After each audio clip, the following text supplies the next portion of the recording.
नमस्ते हमारे प्यारे भाई। Railway NTPC CBT 2 graduate level का पेपर हुआ है। बहुत सौभाग्यशाली हैं वो बच्चे जो एनटीपीसी सीबीटी 1 का एग्जाम क्लियर करके सीबीटी 2 का पेपर देने गए। लेकिन उनसे भी ज्यादा खुशनसीब वो बच्चे हैं जो हमारी क्लास देख के, जो हमने रेलवे के लेटेस्ट इस चैनल पर मॉक टेस्ट सॉल्व कराए, जो रेलवे के पेपर हुए उनके आंसर की हमने सॉल्व कराए, बेस्ट क्वेश्चन सॉल्व करवाए, जो बच्चे उन सब क्लासेस को देख के गए, उनके लिए एनटीपीसी सीबीटी 2 का पेपर ऐसे होगा जैसे कि मक्खी उड़ाना मेरे भाई। वो कि 2 शिफ्टों में पेपर हुआ था, एक शिफ्ट में 35 सवाल, यानी कि टोटल 70 सवाल एनटीपीसी सीबीटी 2 में आए और 70 के 70 सवाल मैंने एप्लीकेशन पर तो छोड़ो, यूट्यूब पर फ्री में एक बार नहीं 10-10 बार करा रखे मेरे भाई। मैं हमेशा से बोलता हूं, चीखता हूं, चिल्लाता हूं, पर आप सुनते नहीं हो कि रेलवे के एग्जामिनर के पास वही 1000-2000 सवाल की बाल्टी है, उसी में से वो सवाल उठा उठा के डालता रहता। आप उनको ढंग से कर लो। और आज मैं आपको दिखाऊंगा भी मेरे प्यारे भाई कि एक एक सवाल मैंने कई कई बार यूट्यूब पे करवाया हुआ था, और कुछ सवाल तो बिल्कुल same as it is data के साथ जो है एनटीपीसी सीबीटी 2 में पूछे गए। 100% मैच पेपर है।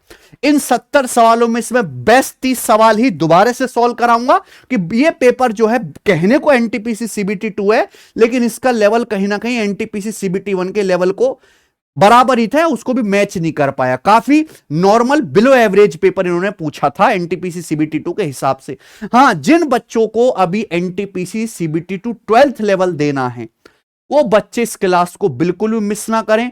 एक एक सवाल को बढ़िया से मेरे प्यार भी सॉल्व कर ले, जो मैं आपको करवाने वाला हूं।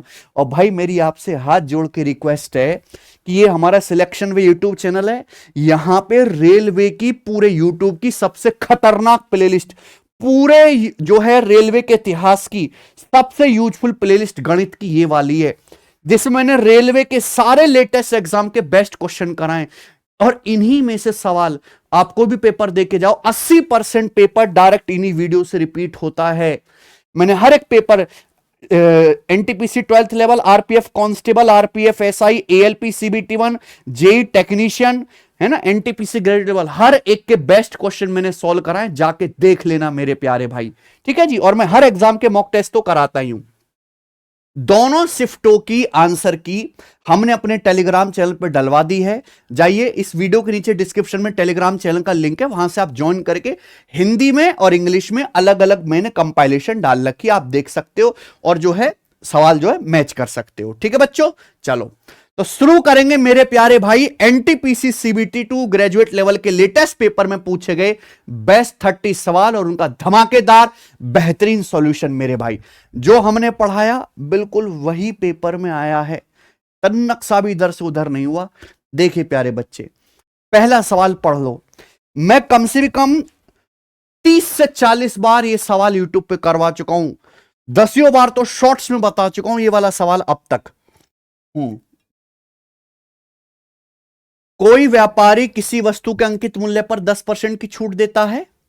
15 वस्तु खरीदने पर व्यापारी 4 वस्तु फ्री देता है। पूरे ट्रांजैक्शन में व्यापारी को 35% का लाभ होता है पूरे लेन देन में। माना कि कोई ग्राहक 15 वस्तुओं के लिए पेमेंट करता है, यानी कि ग्राहक ने 15 वस्तु खरीदी है, तो पूछा है आर्टिकल का मार्क प्राइस उसके कॉस्ट प्राइस से कितने % अधिक है, अंकित मूल्य क्रय मूल्य से कितने प्रतिशत अधिक है। ये लेटेस्ट अभी सवाल आया है प्यारे बच्चों, ये जरा सवाल देखिए आप। ये सवाल देखिए एनटीपीसी 12th लेवल में, क्या सेम सवाल नहीं आया सचिन? देखो जरा सा भी कोई फर्क हो तो क्या मैंने करवाया नहीं? ऐ घोंचो, अगर तुम ये सवाल देख के जाते तो पेपर में छाती फुला फुला के आप सवाल नहीं करके आते।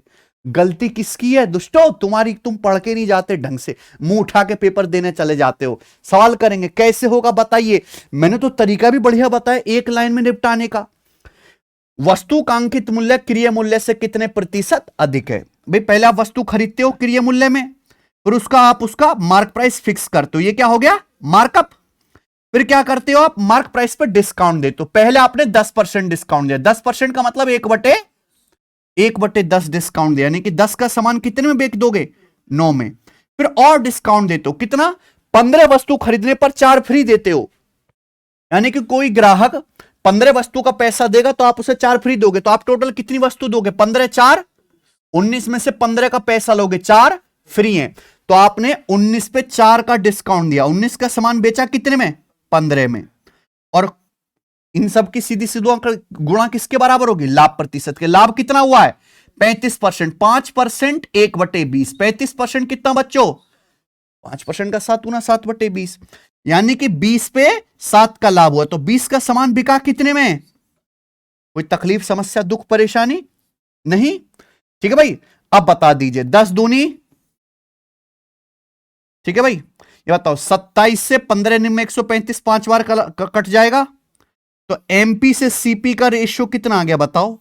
एमपी बटे सीपी, ये 19 तो ऊपर पहुंच जाएगा और 5 आ जाएगा नीचे, 5 दूनी 10, ये एमपी से सीपी का रेशियो आ गया। यानी कि अगर उस वस्तु का क्रय मूल्य 10 है तो अंकित मूल्य कितना है? यानी कि मार्क प्राइस कितना ज्यादा है कॉस्ट प्राइस से? 9 ज्यादा है, 9/10, 1/10 10%, 9/10 90%, तो अंकित मूल्य क्रय मूल्य से 90% ज्यादा है। कौन सा ऑप्शन? बताइए बच्चों, क्या ये सवाल हमने आपको करवाया नहीं है? यूट्यूब पे करवा रखा है मेरे भाई, हमसे ज्यादा प्रैक्टिस कोई नहीं कर सकता। जुबान हिलाने में और काम करने में जमीन आसमान का फर्क होता है भाई, ठीक है जी, है कि नहीं? आ जाओ, दूसरा सवाल आपको फेंक के मारते हैं। ये लीजिए बच्चे, सवाल नंबर 2।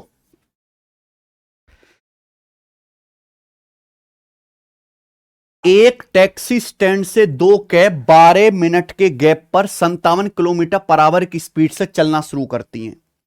टैक्सी स्टैंड से कैब चलती है थोड़ी थोड़ी देर में, हर 12 मिनट के गैप पे जो वहां से जो है टैक्सी निकलती है 57 किलोमीटर पर आवर की चाल से।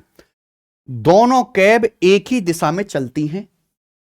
एक आदमी टैक्सी स्टैंड की ओर अपोजिट डायरेक्शन से आ रहा है, ठीक है, वो आदमी 10 मिनट के गैप पर दोनों कैब से मिलता है। क्या पूछा है? आदमी की चाल किसमें? किलोमीटर पर आवर में ज्ञात कीजिए, और आपके सामने ये ऑप्शन है, ठीक है बच्चों। चलिए, सवाल लेटेस्ट आया है, आप सवाल देखो, ये सवाल देखो आप,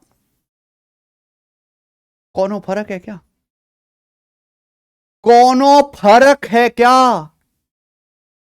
केवल डिजिट ही तो बदली गई है भाई, केवल डिजिट ही तो बदली गई है। ये सवाल तो मैंने आपको सीबीटी 1 के टाइम पे सॉल्व करा दिया था। मैंने तो मॉक टेस्ट में भी ये सवाल कराया, पेपर से जस्ट पहले जो मॉक टेस्ट कराया था, बिल्कुल सेम नहीं है सवाल, है? इसको तो आपको पेपर में फटाक से एक आंख से उड़ा देना चाहिए था। ये रहा क्वेश्चन आपके सामने, ठीक है, फिर से समझा दूं पूरा डिटेल में, पूरा डिटेल में फिर से समझा देता हूं। मान लो कि भाई ये टैक्सी स्टैंड है, ठीक है जी, यहां से क्या होता है? कैब चलती है, ये आदमी है, ये आदमी है, ठीक है बच्चों। यहां से टैक्सी स्टैंड से कैब निकली और आदमी को मिलेगी। दूसरी कैब चली है 12 मिनट के बाद, तो दूसरी कैब आदमी को 12 मिनट के बाद मिलनी चाहिए। लेकिन सवाल क्या कह रहा है? ये आदमी जो है टैक्सी स्टैंड की ओर आ रहा है, ऐसे ही है क्या? आदमी टैक्सी स्टैंड की ओर आता रहा, आता रहा, आता रहा, कितने मिनट तक? 10 मिनट तक। आदमी 10 मिनट तक टैक्सी स्टैंड की ओर आता रहा, आता रहा, आता रहा, और वो दूसरी कैब से मिला। जबकि मिलना कितनी चाहिए देर बाद चाहिए था? 12 मिनट के बाद, लेकिन आदमी मिला कितना? 10 मिनट के बाद। तो ये जो आदमी है कितनी देर तक चलता रहा? आदमी 10 मिनट तक चलता रहा कैब से, और 10 मिनट बाद दूसरी कैब से मिल गया, ठीक है बच्चों। लेकिन एक्चुअल में मिलना कितनी देर बाद चाहिए था? 12 मिनट के बाद। ऐसा क्यों? कि आदमी ये डिस्टेंस चल के आगे आ गया, कैब को ये वाली डिस्टेंस नहीं चलनी पड़ी, है कि नहीं? यानी कि कैब ये डिस्टेंस जाती कितनी देर में? 2 मिनट में। कैब ये डिस्टेंस 2 मिनट में जाती। तो अगर मैं सेम इस डिस्टेंस की बात करूं, अगर मैं इस वाली डिस्टेंस की बात करूं, इस डिस्टेंस को आदमी ने कितनी देर में चला है? 10 मिनट में। सेम इसी डिस्टेंस को कैब कितनी देर में चलती? तो सेम डिस्टेंस जाने में इन दोनों को जो समय लगता है, समय का रेशियो कितना है? 5:1। तो इन दोनों की स्पीड का रेशियो कितना होगा? 1:। कैब की स्पीड कितनी है? 57 किलोमीटर पर आवर। 5 की वैल्यू 57 किलोमीटर पर आवर है, तो 1 की वैल्यू कितनी आएगी? 57/5, यानी कि 11.4 किलोमीटर पर आवर इस आदमी की चाल आ गई। ऑप्शन नंबर 4 खत्म, ठीक है कि नहीं? ये भी सोच सकते हैं कि भाई अगर कैब की स्पीड 57 है तो आदमी की स्पीड 57 का ही कोई रिश्तेदार नंबर आएगा, है कि नहीं? 57 का रिश्तेदार मैंने पहले देख लिया ऑप्शन से, ये वाला नंबर नहीं है, ये नंबर नहीं है। अच्छा, इन दोनों में से आंसर हो सकता था, ठीक है ना? चलो करें, अगले सवाल की तरफ चलते हैं। बताइए बच्चों, सवाल नंबर 3। देखो सचिन, सवाल एक्स वाई क्यू -1 के इनवर्सली प्रोपोर्शनल है। अगर वाई 4 है तो एक्स 6 है। बताओ वाई 8 है तो एक्स, ये सवाल है, एनटीपीसी सीबीटी 2 में लेटेस्ट आया है ये सवाल। देखिए डिट्टो सेम सवाल, बस एक संख्या बदली है। बताओ, ये तो मैंने आपको साल भर पहले करा दिया था, चीखता चिल्लाता रहा भेदभाव मत करो, चाहे रेलवे का कोई भी पेपर देने हो हर पेपर के सवाल बनाओ। सेम नहीं है क्या? सेम एग्जामिनर है, सेम घर में जाता है, सेम मूड रहता है, सेम बीवी से मार खाता है, सेम सवाल बनाएगा, बदलेगा थोड़ा ना, ठीक है? चलो अब ये सवाल है, ऐसी तो होना था। X varies inversely as y cube -1। X जो है वाई क्यूब -1 के इनवर्सली प्रोपोर्शनल है, व्युत्क्रमानुपाती। व्युत्क्रमानुपाती का मतलब उल्टा रेशियो। एक्स का जो रेशियो होगा वो वाई क्यूब -1 के उल्टे रेशियो के हिसाब से बदलेगा। भाई यही मतलब है, वाई 4 है एक्स 6 है, वाई 8 है तो एक्स ज्ञात कीजिए। वाई की पहले वैल्यू कितनी थी, अब कितनी है? एक्स की वैल्यू पूछे, एक्स की वैल्यू पहले कितनी थी, अब एक्स की वैल्यू क्या है आपको निकालनी है। ये रेशियो क्या लेना है, उल्टा। तो पहले ऊपर क्या रखूंगा मैं, y2 की वैल्यू रखूंगा, यानी कि 8 क्यूब -1, और नीचे y1 की वैल्यू रखूंगा 4 क्यूब -1, यानी कि कितना आ जाएगा, 8 का क्यूब 512 -1 511, और 64 -1 63। ठीक है जी, 5 1 6 7, तो 9 से तो नहीं, 7 से कट रहा है, देखो ये 7 से कट गया भी, 7 7 49, और 2 1 7 21, 7 नाम। तो x की वैल्यू कितना है, क्रॉस मल्टीप्लाई कर दो, 6 निम्मा 54 बटे 54/73 सवाल का आंसर है। देखो है ना, मजा है ना सवाल करके? अरे मजा लो, मेरे साथ रहोगे तो मजे में रहोगे, भटकोगे तो फूटी किस्मत पे रहोगे। आइए सवाल नंबर 4, पॉपुलर सवाल। ये सवाल कम से कम मैं 50 बार करवा चुका हूं, नहीं 100 बार, 50 बार बैच में, 50 बार यूट्यूब पे। ईंधन की कीमत 3 लगातार महीनों में 10, 45 और 10% कम होती है, लेकिन इसी फ्यूल का प्राइस चौथे महीने में 65% बढ़ जाता है। तो ईंधन की मूल कीमत की तुलना में चौथे महीने में उसकी कीमत में कितने प्रतिशत की वृद्धि या कमी हुई, यानी कि 4 महीने में ईंधन के प्राइस में नेट चेंज क्या है, ये पूछा है। यही सवाल है क्या? सवाल आया है, ये सवाल देखो जरा।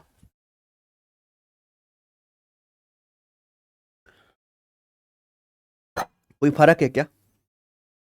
3 महीने ईंधन की कीमत कम हो रही है, चौथे महीने बढ़ रही है, नेट चेंज आपको बताना है।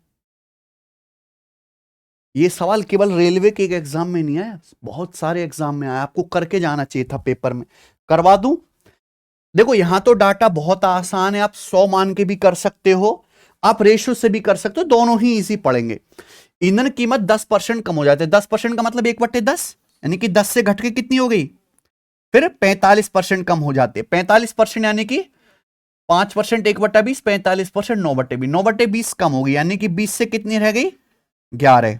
फिर 10% कम होगी, 1/10, 10 से घट के ईंधन की कीमत 9 रह गई। लेकिन चौथे महीने ईंधन की कीमत बढ़ी है भाई, 65%, 5%, 1/20, 65%, 13/20, यानी कि 20 से 13 बढ़ के कितनी हो गई, 33 हो गई। इन सब की सीधी सीधी गुणा, कुछ कट तो रहा नहीं है, तो नीचे क्या आएगा, 400 गुणा 140,000, यानी कि ईंधन की इनिशियल कीमत 40,000 थी, ये इनिशियल वैल्यू है।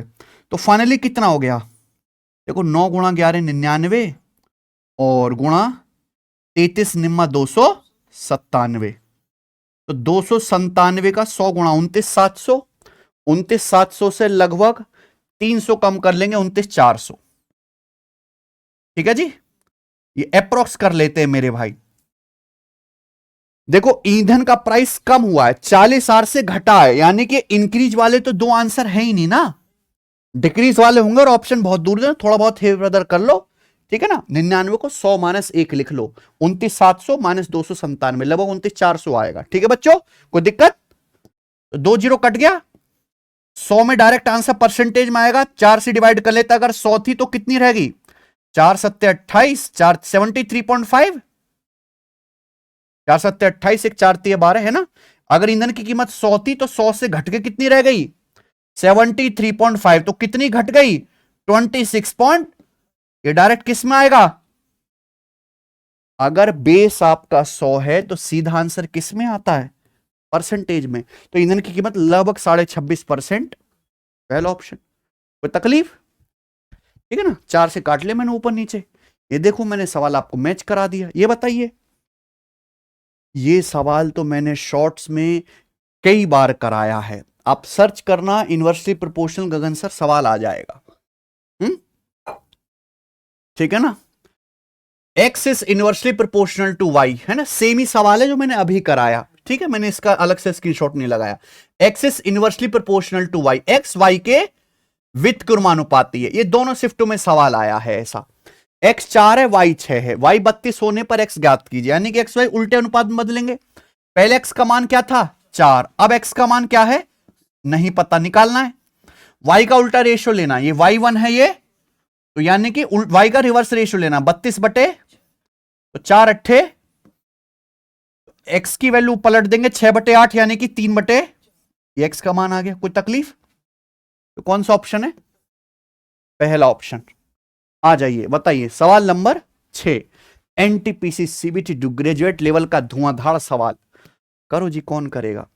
बहुत से सवाल ऐसे हैं जो दोनों ही शिफ्टों में आए हैं, ऐसे सवालों को मैंने हटा दिया है। ठीक है ना, जो सवाल बहुत हल्के हैं उनको भी मैंने हटा दिया, इसलिए तो बेस्ट 30 है। बेस्ट सवालों का मतलब क्या है, जिनमें थोड़ा सा आपको सीखने को मिले। ठीक है बच्चों, ये बताइए, शुद्ध घी का मूल्य 86 रुपए पर केजी है, एक बेईमान दुकानदार इसमें 43 रुपए पर केजी मूल्य वाले वनस्पति तेल की मिलावट करने के बाद इस मिश्रण को 80 रुपए पर केजी की दर से बेचता है और दुकानदार को 60% का लाभ होता है। वह दोनों को किस अनुपात में मिश्रित करता है। ऐसे सवाल कैसे होते हैं, एलिगेशन से। आप दो टाइप के घी को मिला रहे हो, ये प्राइस रुपी पर केजी ना, रुपी पर केजी पे एलिगेशन लगा लेंगे। घी का प्राइस कितना, 86 रुपए पर केजी, इसमें जो मिलावट कर रहे हैं वनस्पति ऑयल, उसका प्राइस है 43 रुपए पर केजी। जो मिश्रण बन रहा है उस मिश्रण को 80 रुपए पर केजी के हिसाब से बेच रहे हो, मिश्रण का सेलिंग प्राइस है। बेचने से क्या हो रहा है, 60% का, 80 रुपए बेचने पर 60% लाभ होता है। ठीक है ना, ये 160% की वैल्यू है ना, यहां से 100% की वैल्यू निकाल लेंगे तो मिश्रण का सीपी कितना आ जाएगा, 50 रुपए पर केजी। कोई प्रॉब्लम? मिश्रण का सीपी आ गया 50 रुपए पर केजी। तो आपको किस रेशियो मिलाना पड़ेगा, 50 में से 43 घटाइए 7, और 86 में से 50 घटाएंगे 36, 7 रेशियो 36 के अनुपात में मिलाना, तीसरा ऑप्शन मेरे प्यारे भाई। ठीक है ना, देखो सेम सवाल बताएं क्या आपको, आरपीएफ कांस्टेबल 2025 का मैंने शॉर्ट्स में भी कराया है और वीडियो में भी कराया है, सेम है, दो टाइप को मिला रहे हैं, मिश्रण का सेलिंग प्राइस दे रखा है। बताइए, नहीं कर सकते थे आप लोग, कर सकते थे तुरंत ही। आ जाओ, अगला सवाल ये बताइए,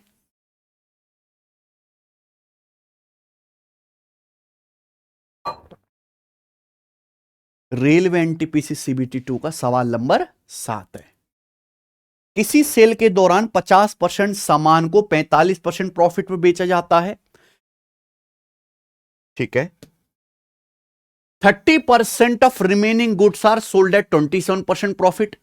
रिमेनिंग गुड्स का 30% 27% लाभ पर बेचा जाता है और बाकी बचे सामान को 43% लॉस पर बेचा जाता है। अगर ओवरऑल प्रॉफिट x% है, सारे सामान पे मिला के x% का प्रॉफिट है, तो सवाल क्या है, x की वैल्यू बताइए। सवाल आया है, लेटेस्ट आया है, ये देखो जरा,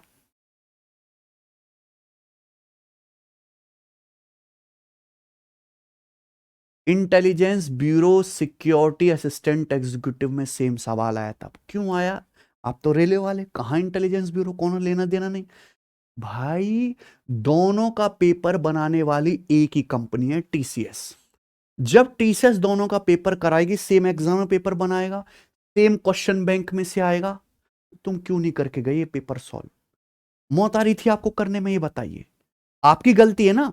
जिस जिस पेपर को टीसीएस लेटेस्ट कराए वो आपको कर लेना चाहिए, उससे सवाल आपको जरूर दोबारा से रिपीट होते मिलेंगे। ठीक है भाई, बिल्कुल सेम क्वेश्चन है, बिल्कुल सेम फ्रेमिंग है, बस यहां पे थोड़ा बहुत डेटा ही चेंज है। ठीक है बच्चों, चलो कैसे करेंगे बताओ आप, बताओ ना प्यारे बच्चों।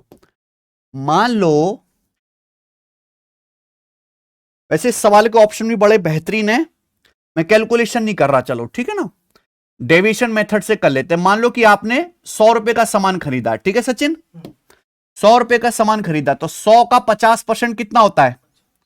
50 का सामान आपने बेचा 45% लाभ पर, 100 में से 50 का बेच दिया, तो बचा कितना? 50। तो रिमेनिंग का 30%, तो 50 का 30% कितना होता है? 15। 15 का सामान आपने बेचा 27% लाभ पर, बाकी कितना बचा? 100 में से 50 बिक गया, 15 बिक गया, तो 35 बचा। 35 सामान आपने बेचा 43% के लॉस पर, तो लॉस है तो निगेटिव होगा, और यहां प्रॉफिट है तो यानी कि ओवरऑल यही आ जाएगा ना बच्चों, X% लाभ आपका, यही होना चाहिए ओवरऑल। बस सिंपल बात है, तो कैलकुलेशन कर लो, आपका आंसर आ जाएगा। ठीक, कैलकुलेशन ना कर लो तो डिजिटल सम लगा लो मेरे भाई, क्योंकि 45 में आ रहा है, डिजिटल सम 9 है, 7 2 डिजिटल सम, तो ये कितना आ गया? 3 5 4 तिया, यानी कि 8 दूनी 16, 16 का मतलब 7, तो डिजिटल सम कितना आ जाएगा? माइनस का 7। ठीक है ना, 3 5 8 हो गया, अच्छा सॉरी मैंने गलती कर दी है, 3 5 8 और 4 3, 8 सत्ते 56 का मतलब 5 6 11 का मतलब, यानी कि डिजिटल सम आ गया माइनस, तो डिजिटल सम निगेटिव आ रहा है। पॉजिटिव बनाने के लिए क्या ऐड कर देंगे? 9 से डिवाइड कर रहे हैं ना, अगर अब किसी संख्या को 9 से भाग करने पर जो रिमाइंडर आता है वो डिजिटल सम होता है, -2 आ रहा है, पॉजिटिव बनाने के लिए 9 ऐड करेंगे, क्या आ जाएगा? 7। आंसर वो ऑप्शन होगा जिसका डिजिटल सम 2 5 7 1 1 2 3 1 3 4, खत्म। क्या आंसर है? पहला ऑप्शन आंसर हो जाएगा। ठीक है ना भाई, आ जाओ, मैंने आपको पहले बता दी, आगे चलते हैं। किसी वस्तु के प्राइस में 15% इंक्रीज किया जाता है, फिर 8% डिस्काउंट दिया जाता है, तो पूछा है नेट परसेंटेज इंक्रीज क्या होगा प्राइस में? पहले 15% बढ़ाया, फिर 8% घटाया, तो नेट चेंज क्या आएगा इन दोनों का? सक्सेसिव 15 - 8 - 15 गुणा 8/100%। कोई तकलीफ इसमें? तो 15 - 8 7 और 15 = 120/100, यानी कि 1.7 में से 1.2 घटा देंगे तो 5.8% पॉजिटिव आया तो बढ़ जाएगा। ठीक है ना, चलो देखो बता रखा है ना मैंने आपको, नेट परसेंटेज चेंज का फॉर्मूला कई बार, आप करते क्यों नहीं हो? आ जाइए सवाल नंबर 9। कोई भी सवाल, कोई भी कंसेप्ट ऐसा नहीं है जो पहले से आपको ना बताया हो। Downstream speed is 125 kilometre per hour, upstream speed is 25 kilometre per hour. It takes a total of 25 hours to go to a place and come back. एक जगह से दूसरी जगह जाने में और वापस आने में 25 घंटे लगते हैं। Total distance travelled by boat, boat द्वारा चली गई कुल दूरी कितनी है? समझ में आई बात? देखो भाई साहब, इतना बेसिक सवाल है। मान लो एक नाव जाती है डाउन स्ट्रीम, कितने किलोमीटर पर आवर की चाल से? 125 किलोमीटर पर आवर की चाल से। ठीक है भाई, फिर वो वापस आते, वापस कितने की स्पीड से आती है? 25 किलोमीटर पर आवर की चाल से। आने जाने में टोटल टाइम कितना लगता है? 25 घंटे।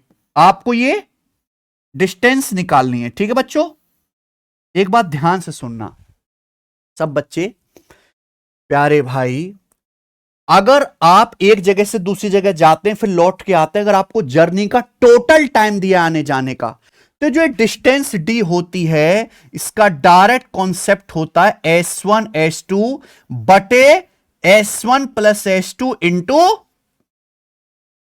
इंटू टी, टोटल टाइम दिया हुआ है S1 S2 upon S1 plus S2 into T, अगर आने जाने का टोटल टाइम दिया है। लेकिन इस सवाल में परेशानी क्या है कि तय की गई कुल दूरी बताना है। आप डी डिस्टेंस गए और डी लौट के आए तो टोटल डिस्टेंस हो गई डबल 2D, यानी कि आपको इस डिस्टेंस का क्या बताना था, डबल डिस्टेंस बताना था।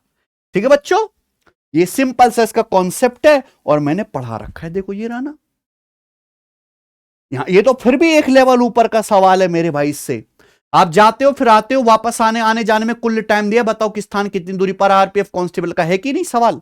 ये फॉर्मूला भी लिखा है देखो मैंने, ये रहा, है कि नहीं बच्चों। तो आप अगर पढ़ के जाते आरपीएफ कांस्टेबल का पेपर सॉल्व करते तो ये सवाल मात्र 2 से 3 सेकंड में आप बना लेते। यहां केवल आपको क्या रखनी है, value twice of S1 S2, 125 गुणा 25, और नीचे क्या आएगा 125 प्लस 25 150 इंटू टी। टाइम कितना है मेरे प्यारे में, 25 घंटे। ये आ गया, तो 25 छिक्का 150, ठीक है बच्चों, और 2 तिया 6, यानी कि बटे 3 आएगा, बटे 3 आएगा। तो ये वाले दोनों आंसर नहीं है, आंसर इन दोनों में से कोई एक ऑप्शन होगा। ठीक है बच्चों, और आप देख सकते हैं कि 5 25 25, ऊपर 5 आएगा, ऊपर जो यूनिट डिजिट होगा 5 आएगा। तो यहां देखो इसका 3 एकम 3 1 4, 4 यूनिट डिजिट है, यहां 3 एकम 3 2 5, इसका यूनिट डिजिट 5 है, ये वाला आंसर होगा। फोर्थ ऑप्शन इस सवाल का बिल्कुल ठीक आंसर बन गया। समझ में आ गया मेरे भाई, आप बोलोगे जी सर बहुत बढ़िया, गजब सवाल। आगे चलते हैं, ये बताओ सवाल नंबर 10, देखो क्या बताना है, कौन सा रेशियो। ये सवाल तो रेलवे में हर बार आ रहा, हर पेपर में आ रहा है, मैंने ना जाने कितनी बार ये सवाल करा दे, देखो नहीं कराया क्या तुमको एनटीपीसी के लेटेस्ट पेपर में, कुछ अलग है क्या, बिल्कुल उसी स्केल के रेशियो हैं, है ना, वही पूछने का तरीका, वही मैं, वही सॉल्यूशन। बताओ बच्चों, ऐसे सवालों में ऐसा नहीं कि आप डिवाइड करके निकालोगे। ठीक है बच्चों, मैं अगर आपको पूरा बताना चाहूं कि इनमें सबसे बड़ा छोटा आपको बताना है, तो 76 का आधा 38, ये 38 से बड़ा है 43, 51 का आधा लगभग 25, 25 से बड़ा है 38, 61 का आधा 30, 30 से कम है 22, यानी कि आधे से कम हो गया। ऊपर वाले दोनों क्या हो रहे हैं, आधे से ज्यादा हो रहे हैं, नीचे वाला ये आधे से कम हो गया, तो बड़ा नहीं बचा। 74 का आधा 37 से कम है 30, यानी कि ये भी आधे से, यानी कि क्या हो गया भैया, या तो पहला होगा फिर, ठीक है। तो 76 का आधा 38, ये 38 से 5 ज्यादा है कि नहीं, और ये 51 बटे 38, 51 का आधा लगभग 25, और ये 25 से 13 ज्यादा है। ठीक है ना बच्चों, इनमें बड़ा छोटा बताना, डिवाइड नहीं करना मेरे भाई, डिवाइड नहीं करना, ये तो आधा ही हो गया ना, ये तो लगभग। अब खुद बताओ 5/76 बड़ा है कि 13/51 बड़ा है भाई, 76/5, 1/15 हो गया लगभग, 51/13 लगभग 1/4 हो गया, 13 चौका 52, 5 से 76 15 बार, 13 से 51 लगभग 4 बार, 13 चौका 52, लगभग देखा करो, यानी कि ये नंबर, क्योंकि 1/15 1 इतना भी नहीं करना, आप दिमाग में अंदाजा मार सकते हो। ठीक है बच्चों, कि भाई 76 का आधा 38, 38 से ये जो है मेरे प्यारे भाई 5 ही ज्यादा, 51 का आधा 25, 25 से 13 ज्यादा, काफी ज्यादा हो रही है इसकी औकात। ठीक है ना, तो ये वाला सेकंड ऑप्शन बड़ा हो जाएगा, कोई तकलीफ इसमें। और भी बहुत सारे तरीके करने के, ये देखिए सवाल 11वां है ना, एक बेईमान दुकानदार अपना माल लागत मूल्य पर बेचने का वादा करता है, लेकिन जिस बाट का उपयोग करता है उसका वजन उस बाट पर लिखे वजन से 37% कम है। ग्राहक को चूना लगा रहा है, एक्चुअल में वो कस्टमर को जितना सामान दे रहा है, जिस बाट का यूज कर रहा है, जितना वो बाट दिखा रहा है उस पर 37% कम है एक्चुअल बाट का वजन, है ना। तो बताओ दुकानदार का लाभ प्रतिशत क्या है। मान लो अगर कोई कस्टमर आप आके कहता है कि 100 किलो आटा दे दो, तो आप तोल के दे देता दुकानदार, लेकिन वो 100 किलो आटा नहीं है, 100 किलो से 37% कम, कितना है? 63 किलो है। तो दुकानदार 63 किलो आटा देकर ग्राहक से 100 किलो का पैसा ले रहा है। तो दुकानदार कितना प्रॉफिट कमा रहा है? 37 का कितने पर? 63 पर, परसेंटेज में इंटू इंटू 100%, ये दुकानदार का प्रॉफिट हो जाएगा। ठीक है बच्चे, ये तो 60 से कम आएगा। 63 छिक्का 360 और 18 378, 63 छिक्का 360 और 378 हो जाएगा, ये कितना है? 370। तो 60 से कम आएगा मेरे भाई, यानी कि इनमें से तो तीनों आंसर नहीं हो सकते, तो आंसर क्या आएगा? पहला ऑप्शन, ठीक है ना। चलो ये सवाल है, ये सवाल देखिए जरा सचिन, क्या सेम नहीं है?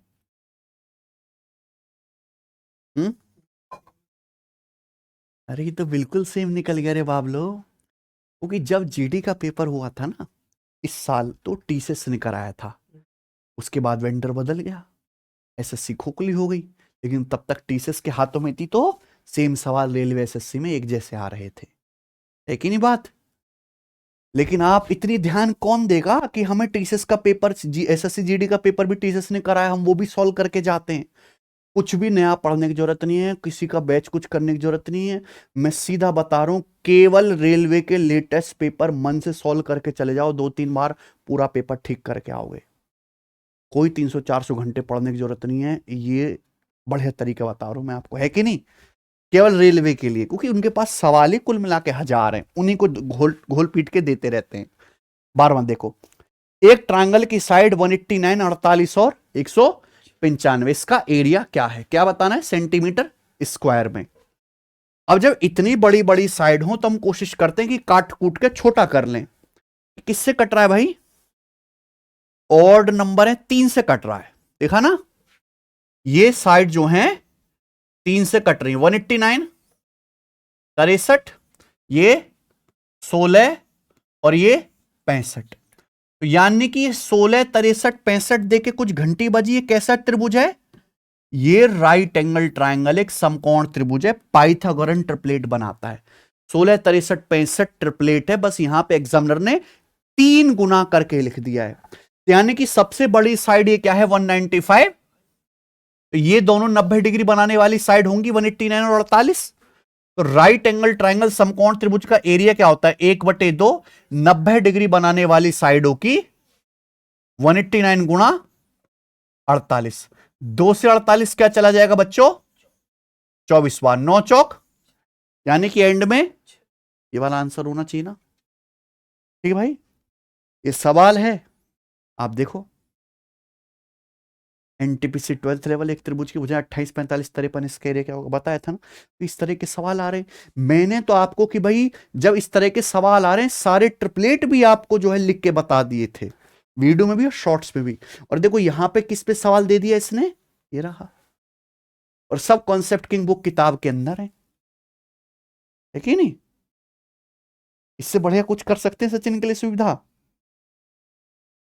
करने वाला बालक होना चाहिए मेरे भाई। चलो ये बताओ, सवाल नंबर LMNO एक साइकिल क्वालिट्रल है, ठीक है बच्चों। इसमें M क्या है? 102 डिग्री, यानी कि ऑब्टूस एंगल हो गया। L और N की स्पर्श रेखाएं पॉइंट P पर मिलती हैं, ठीक है बच्चे। क्या पूछा? एंगल LPN की माप कितनी है? ये सेम सवाल मैंने मॉक में करवाया था आपको, जो मैं मॉक कराता हूं ना एग्जाम से पहले। यहां सुनिएगा, मैं आपको करके बता देता हूं। साइक्लिक क्वालिटल आप समझते हैं, एक ऐसा क्वालिटल जिसके चारों वर्टेक्स सर्कल की, हाँ सर्कल की परिधि पे आ जाएं। तो ऐसे मान लो कि बच्चों ये मान लो, ठीक है, कोई दिक्कत? LMNO, ठीक है भाई। एक साइक्लिक क्वालिटल है जिसमें ये वाला एंगल दिया है ना आपको, एंगल 102 डिग्री। अब सवाल में बोला है टेंजेंट एट LNN, L पे हमने टेंजेंट खींची है और हमने N पे टेंजेंट खींचे, कहां मिलती हैं एक दूसरे को? पॉइंट P पर मिलते हैं प्यारे भाई। तो आपसे क्या पूछा? ये वाला एंगल LP। ठीक है जी, यही सवाल है, कोई दिक्कत? अगर ये एंगल थीटा है तो बच्चों ये है माइनर आर्क। माइनर आर्क में बना एक ऐसा एंगल है ऑब्टूस एंगल, अधिक कोण। तो अगर ये एंगल थीटा है तो इस एंगल की वैल्यू होगी 90 डिग्री प्लस थीटा बटे 2। 90 डिग्री प्लस थीटा बटे 2। तो थीटा कितना आएगा? 102 में से 90 घटाओ 12, 12 का दुगुना, तो थीटा की वैल्यू 24 डिग्री। ये आपका आंसर आ जाएगा, ऑप्शन नंबर तीसरा सही है। कोई नई बात थोड़ना है यार, आपको मॉक टेस्ट में भी सवाल कराया था ये। देखो ये ना रहा कंसेप्ट, तो रील ही बना देते हैं ऐसे सवालों को, रीलों में उड़ा देते हैं। अगर ये थीटा है तो भैया ये आप ऐसे टेंजेंट खींच रहे हो तो यहां पे ये जो होगा हमेशा छोटा आर्क होगा, यहां एंगल बनेगा 90 प्लस थीटा बाई 2। ये जो चाप होगा ये बड़ा चाप होगा, बड़े चाप में एंगल बनेगा 90 माइनस, दैट्स इट। ये देके ये पूछ लेगा, ये देके ये पूछ लेगा, ये देके ये पूछ लेगा, ये देके ये पूछ लेगा, कुछ ही पूछ ले, कंसेप्ट क्लियर होना चाहिए भाई। ठीक है, चलो आ जाओ, ये बताओ सवाल नंबर रेलवे एनटीपीसी सीबीटी 2 का। एक सॉलिड हेमीस्फेयर है, इसका टोटल सरफेस एरिया कितना है? 155 सेंटीमीटर स्क्वायर। क्या बतानी है? इसकी रेडियस बतानी है। हेमीस्फेयर का टोटल सरफेस एरिया क्या होता है? 3 पाई अर्धगोले का संपूर्ण पृष्ठ क्षेत्रफल। वक्र नहीं है यहां पे, संपूर्ण पृष्ठीय क्षेत्रफल है 3 पाई। पाई की वैल्यू 22/7 है। 3 पाई आर स्क्वायर बराबर 155। यहां से क्या पूछा है बच्चों आपको? आर, बस इतना ही से तो सवाल था। अब 155 की 7 में गुणा कर दो, कितना आएगा? 1050 और 35, 1085, कुछ कट नहीं रहा ना, बटे और 22 दिया 66 आ जाएगा, बटे में रेडियस का स्क्वायर है, अंडर रूट लेंगे तो ये आपकी अंडर रूट 1085/66। तीसरा ऑप्शन है। ठीक है भाई, कोई तकलीफ? चलिए, मैंने आपको मेंसुरेशन पढ़ाई थी, मेंसुरेशन 2D 3D की बेस्ट 33 सवाल कराए थे, लिखा भी था पेपर में फंसेंगे। ठीक है भैया, मेंसुरेशन पढ़ाई थी। ये मैंने आपको कॉन्सेप्ट समझाया था कि गोला काट कर गोला कर दिया, ये इसके वॉल्यूम का फॉर्मूला है, ये कर्व सरफेस एरिया का फॉर्मूला है, ये अर्धगोले के टोटल सरफेस एरिया का फॉर्मूला है कि नहीं? तो अगर आप वो मेंसुरेशन 3D की क्लास कर लेते तो आपको इस सवाल में कोई परेशानी आती नहीं ना, सामने लिखा हुआ चीज एकदम। ठीक है बच्चों, तो कुछ भी ऐसा नहीं है जो हमने आपको ना बताया हो। आगे आ जाएंगे, सवाल नंबर 3 घंटियां 12, 15, 18 मिनट के अंतराल पर बजती हैं। अगर वे 10 AM पर एक साथ बजती हैं तो दोबारा किस समय एक साथ बजेंगी? पहली घंटी हर 12 मिनट में टक, दूसरी घंटी हर 15 मिनट में टक, तीसरी घंटी हर 18 मिनट में टक। तो ये बताओ, तीनों को हमने सेट कर दिया, अगली बार कब एक साथ बजेंगी वो टाइम होगा इनका एलसीएम। तो 12, 15, 18 का एलसीएम क्या आ जाएगा भैया? 90 नहीं आएगा, क्योंकि 90 जो है 12 से नहीं कटेगा। 180 मिनट, और 180 मिनट यानी कि 3 घंटा, 60 मिनट का 1 घंटा, 180 मिनट 3 घंटा।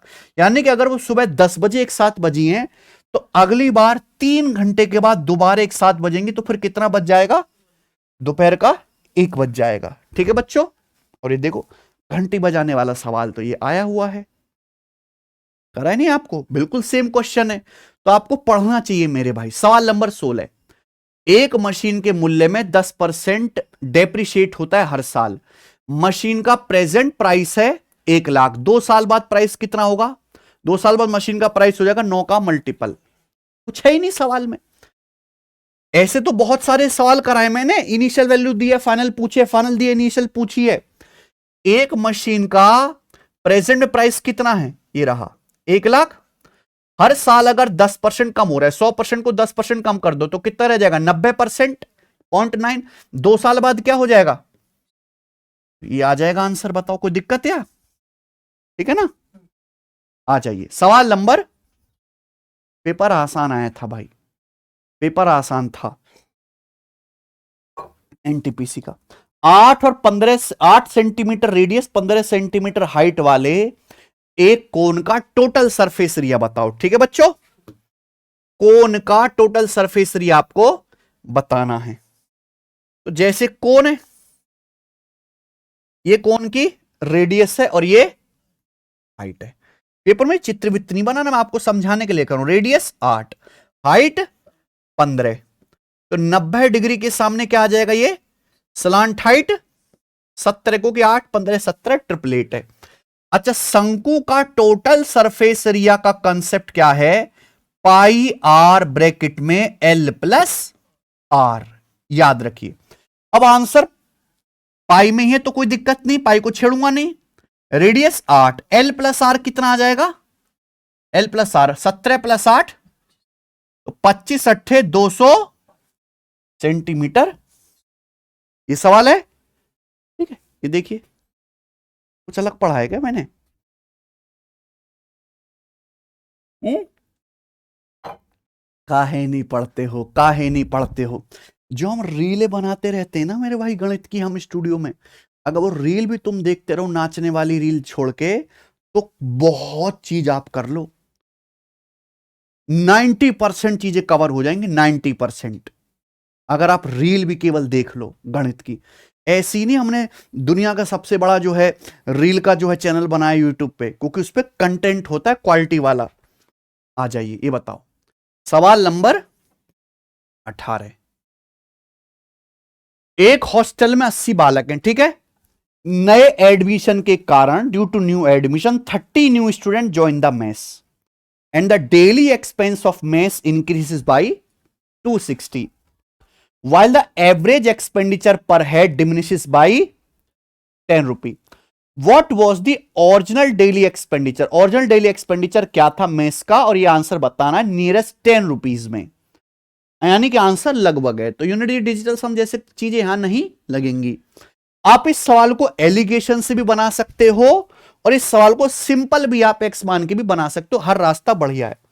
मान लो मेरे भाई एक हॉस्टल में कितने स्टूडेंट थे, 80। ओरिजिनली जो है हॉस्टल में कितने स्टूडेंट थे, अब 30 स्टूडेंट नए आ गए, अब हॉस्टल में कितने बच्चे हो गए फिर? आप ये मान ले कि जो आपका एवरेज पर हेड खर्चा था, एवरेज पर हेड यानी कि प्रति व्यक्ति जो आपका खर्चा था इनिशियली, मान लो एक्स रुपए था, कितना था? अब जब नए बच्चे आते तो आपने देखा मेस वाला दाल में पानी ज्यादा मिलाने लगता है ना, खट्टी बासी देने लगता है, तो पर हेड खर्चा कम हो जाता है। यानी कि पहले हर बच्चे पे एक्स रुपए कम हो रहा था, अब कितना खर्च हो रहा है, एक्स माइनस। तो आप मुझे बताइए कि पहले हॉस्टल में 80 बच्चे थे, एक बच्चे का खर्चा एक्स रुपए एवरेज एक्सपेंडिचर, तो टोटल खर्चा कितना है? अब 10-30 बच्चे नए आ गए, 110 बच्चे हैं, लेकिन अब एवरेज कितना हो गया? तो अब जो है मेस का खर्चा कितना, 110 गुणा एक्स माइनस।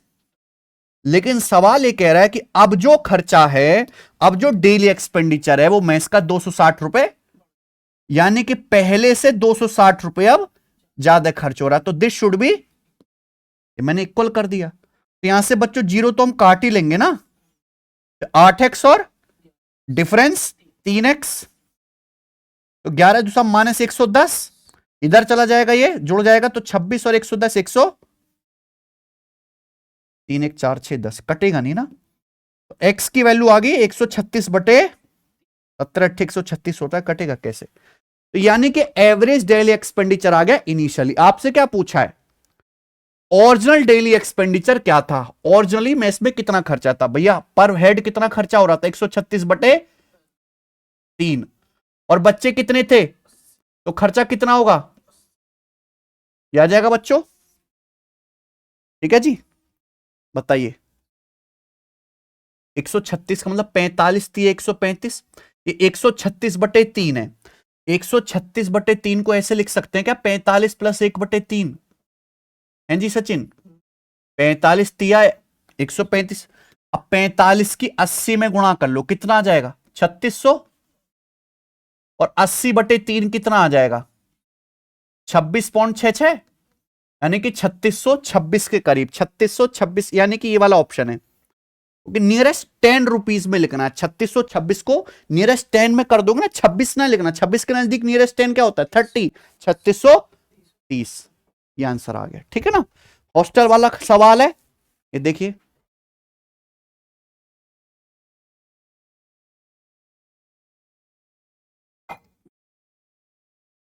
सेम नहीं है भाई, कोई दिक्कत है क्या? हैं? इतना आसान सवाल है भाई, इससे आसान कुछ हो सकता है क्या? हम्म? अगर आप पढ़ के जाते तो ये सवाल हो नहीं जाता आप लोगों से। ठीक है बच्चों, तो ऐसा कोई भी सवाल नहीं है जो मैंने आपको ना करवा रखा हो यूट्यूब पे। आपके पढ़ने की देरी है, मेहनत करने वाला बच्चा होना चाहिए। आ जाओ, ये बताइए भाई, 30 स्टूडेंट के एक ग्रुप के एवरेज मार्क्स हैं 70, 20 स्टूडेंट का एक दूसरा ग्रुप है, उनके एवरेज मार्क्स है 80। दोनों ग्रुप के स्टूडेंट को एक साथ शामिल कर लिया जाए तो सारे विद्यार्थियों के एवरेज मार्क्स क्या होंगे? यही है ना? डाटा बहुत आसान है, तो बिल्कुल दिक्कत नहीं है। 30 बच्चों के एवरेज मार्क्स हैं, तो 30 बच्चों के टोटल मार्क्स कितने हो जाएंगे? 2100। अगर 20 बच्चों का एवरेज 80, टोटल मार्क्स कितने हो जाएंगे? 1600। बच्चे कितने, टोटल मार्क्स आगे, टोटल अगर दोनों ग्रुप का एक साथ शामिल कर लो तो बच्चे कितने हो जाएंगे? 30 + 20 तो आ जाएगा 3700 बटे यानी कि 74। 74 एवरेज हो जाएगा, सेकंड ऑप्शन। ठीक है, इसमें कुछ है ही नहीं, मैं आपको कई बार बता चुका हूं। ये बताइए, 10,000 रुपए 12,100 बन जाते 2 साल में कंपाउंड इंटरेस्ट पर, जो एनुअली कंपाउंड हो रहा है। तो आपसे पूछा है रेट परसेंटेज क्या है, तो रेट परसेंटेज हो जाएगा 10%। ये तो मेंस के ये सीबीटी 2 लेवल का सवाल ही नहीं है। ये पता नहीं इन्होंने क्यों डाला है, कि बिल्कुल नहीं है ना भाई। अगर 10,000 रुपए 2 साल में 12,100 बन गए तो आपको 21% ब्याज मिला है ना। 2 साल में 21% ब्याज कब मिलेगा? जब सालाना दर क्या होगी? 10%। 10 + 10 + 10 × 10/100। क्यों इससे बढ़िया सवाल इन्होंने इंटेलिजेंस ब्यूरो के पेपर में पूछे। मैंने करवाया हुआ है, देखो ये ना, ये तो तगड़ा सवाल है, तो फिर भी लल्लू लाल था, है कि नहीं? ठीक है, हाँ ये देखिए, करवाया हुआ मैंने कि इतना रुपया जो इतना हो जाता है 3 साल में, ब्याज की दर बताओ। एनटीपीसी 12th लेवल में करवाया हुआ है। चलो इसका आंसर मुझे कमेंट में करके बताना क्या आएगा। ठीक है बच्चों, आ जाइए, अगला सवाल करेंगे।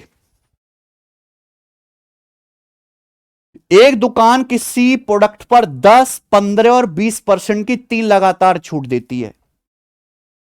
Find the single equivalent discount percentage. Single equivalent discount percent बताओ that would result in the same final price.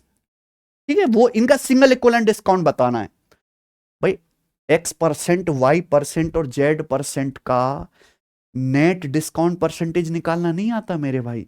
ये तो फिर भी लल्लू लाल डाटा है कि नहीं।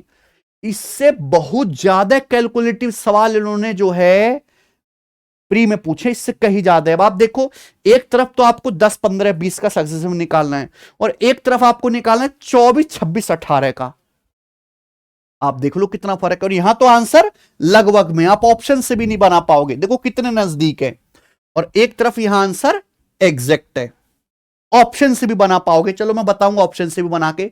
ये सवाल अगर सॉल्व करना है तो कैसे करेंगे? पहले तीनों को 10, 15, 25 और 20 माइनस, फिर दो दो की 10 × 15 150, 150 और 300 450, और ये 200, 650 को 100 से भाग देंगे, 6.5 प्लस फिर तीनों की गुणा, 10 × 15 150 × 20 3000, 3000 हो गया ना।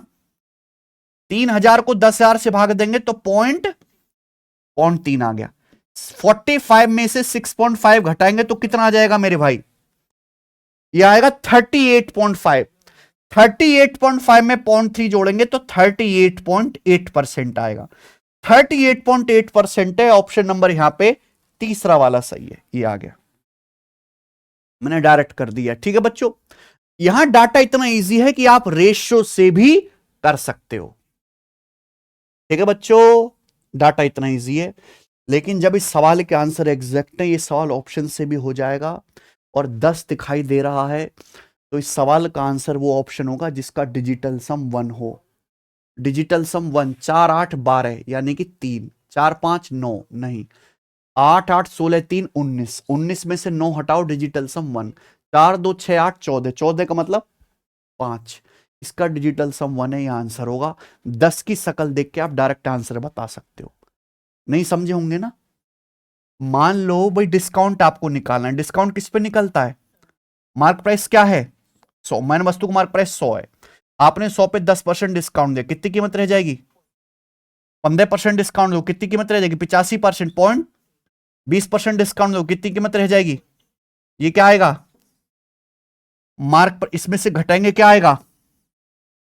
डिस्काउंट आएगा। 100 है मार्क प्राइस, तो सीधा आंसर किस में आएगा? परसेंटेज में। ठीक है बच्चों, यही डिस्काउंट है आपका ना, परसेंटेज में। आप ये देखो कि जैसे ही यहां पे 10% था, तो किससे गुणा हुई है? 0.9 से। 9 से गुणा होते डिजिटल सम क्या आ गया? 100 का डिजिटल सम 1 माइनस 0। आंसर का डिजिटल सम 1। बोलो हाँ, सही है ना बच्चे? चलिए आगे चलेंगे। ये सवाल हो गया, ये मुझे करके बताएंगे। सवाल नंबर है आपके सामने यहां पर 22। जल्दी से। दो वस्तु हैं एक्स और वाई, उनके सीपी का रेशियो 3:7 है। एक आदमी ने एक्स को बेचकर 14% लाभ कमाया और वाई को बेचने से 11% का लॉस हुआ। व्हाट द गेन और loss percentage in the entire transaction? कोई दिक्कत इस सवाल में नहीं आने चाहिए, बिल्कुल बेसिक सवाल है। मैं कई बार बता चुका हूं ऐसे सवाल। दो वस्तुएं एक्स और वाई, इनके सीपी का रेशियो कितना है? 3:7। एक्स को बेचा 14% प्रॉफिट पे, वाई को बेचा 11% लॉस पे। ठीक है, दोनों पर मिलाकर कितने परसेंट का प्रॉफिट लॉस हुआ? अरे नहीं हो सकता भाई, यहां 3 पे 14% प्रॉफिट हुआ 42, यहां 7 का 11% लॉस हुआ, तो 42 और -77 कितना आ जाएगा? माइनस का 35, यानी कि माइनस साइन आ गया, तो आपको लॉस हुआ है। कितने के समान पे टोटल? 3 और 7, तो आपको 3.5% लॉस हुआ है। Option number 3। भाई इन्होंने सीबीटी 2 का पेपर बनाया नहीं है, ये तो सीबीटी 1 से भी हल्के सवाल डालें, क्योंकि सीबीटी 1 के सवाल अच्छे थे। ये देखो, कोई दुकानदार किसी पंखे का मूल्य उसके कॉस्ट प्राइस से 50% अधिक अंकित करता है और अंकित मूल्य पर 10% की छूट देता है। अगर वह 56 रुपए का लाभ कमाता है, तो पूछा पंखे का अंकित मूल्य कितना है? यही सवाल है। अब आप देखो, सवाल का डेटा भी बहुत आसान है। सिंपल चीज पूछिए। अब मान लो जैसे आर्टिकल का कॉस्ट प्राइस 100 है, अब उसका जो है मार्क प्राइस कॉस्ट प्राइस से 50% ज्यादा है। 100 से 50% ज्यादा कितना आ गया? Mark price 150। अब 10% डिस्काउंट दिया। 150 का 10% कितना होता है भाई? अगर आप 150 पे 10% डिस्काउंट दोगे, 150 का 10% 15 होता है, तो सामान बिकेगा कितने में? 135 में बिकेगा। आप बोलोगे हाँ जी सर। भाई 100 रुपए के सीपी का सामान 135 में बिका। 100 का सामान अगर 135 में बिका, तो आपको 35 का प्रॉफिट हुआ। यही तो दिया है सवाल में, कि सवाल में प्रॉफिट 56 रुपए का हुआ है, तो 35 की वैल्यू ही 56 रुपए है। तो 7 पंजे 35, 7 अट्ठे 56, तो 5 से 8 कितना है? 1 पॉइंट। ये सवाल तो गलत है भाई। लिस्ट प्राइस आप, अच्छा 1.6 गुना, तो मार्क प्राइस आपसे पूछा 150, तो 150 की वैल्यू कितनी आ जाएगी? 1 पॉइंट, यानी कि 240 रुपए। 15 गुणा 16 हो जाएगा ना, 240 रुपए। ऑप्शन नंबर पहला है। ठीक है बच्चों, इस सवाल देखो, मुझे लगता है इस सवाल का डेटा इन्होंने ज्यादा बेटर सेट किया था। सेम सवाल है सचिन, 31% प्राइस बढ़ाया, 25% डिस्काउंट दिया, 171 लाभ। एमपी पूछा है, एनटीपीसी सीबीटी 12th लेवल में आया है ना, उसमें जबकि डेटा अच्छा सेट किया इन्होंने। 24वां देखिए, Ramesh invested 25,000 each in 2 different scheme for 2 years. The rate of interest in the first scheme is 8% per annum compounded annually, and in the second scheme it is 6% per annum compounded annually. What the difference of compound interest earned from both the scheme? दोनों स्कीमों से जो compound interest मिला है उसका difference आपको बताना है। ठीक है बच्चों, देखो बहुत सारे तरीके हैं सवाल को करने के, कि 2 स्कीमों में अलग अलग पैसा लगा दिया, दोनों स्कीमों में सेम पैसा लगा है, 25,000 रुपए, 25,000 रुपए। पहली स्कीम में ब्याज कितना मिल रहा है? 8%। दूसरे में कितना मिल रहा है? या तो आप इनका सक्सेसिव निकाल लो परसेंटेज में, फिर उसका डिफरेंस ले लो, या फिर आपको पता है कि 2 साल के लिए मेरे प्यारे बच्चों क्या रेशियो होता है? 2:1। अगर प्रिंसिपल 25,000 रुपए है, ठीक है भाई, अगर ब्याज की दर 8% है, तो कितना कंपाउंड इंटरेस्ट मिलेगा? 25,000 का 8% 2,000, और 2,000 का 8%